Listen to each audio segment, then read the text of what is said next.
এবার যে খবরের দিকে নজর রাখবো, নির্বাচন কমিশনের অবজারভাররা বিজেপির হয়ে পক্ষপাতমূলক আচরণ করছেন। ডায়মন্ড হারবারের হোটেলে মগরাহাট পশ্চিমের বিজেপি প্রার্থীর সঙ্গে পুলিশ অবজারভারের বৈঠক।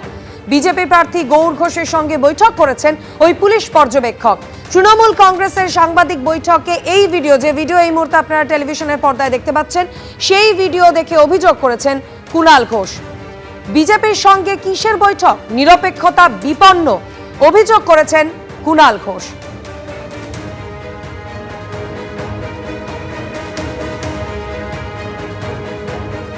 Police observer পারমা Smith Purushottam Das কি চান লোকটা?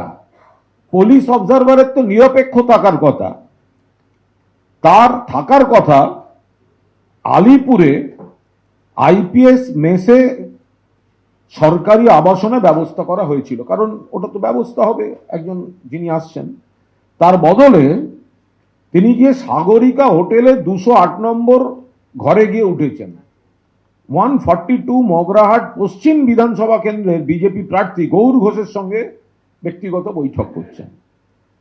আবার সেখানে দেখা যাচ্ছে বিজেপির প্রার্থী, বিজেপির এজেন্ট, তারা পুলিশ অফিসারের অবজারভারের সঙ্গে মিটিং করতে আসছে। একই জিনিস উনি করেছেন 143 ডায়মন্ড হারবার বিধানসভা কেন্দ্রের বিজেপি প্রার্থী দীপক কুমার হালদারের সঙ্গে মিটিং করলেন।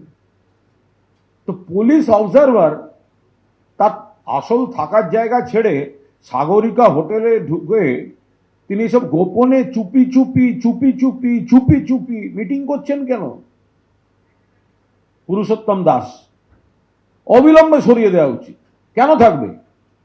কুণাল ঘোষ বলছেন নির্বাচন কমিশনের অবজারভাররা বিজেপির হয়ে কাজ করছে, পক্ষপাতমূলক আচরণ করছে, কি বলবেন? নির্বাচন কমিশনের সুপ্রিম কোর্ট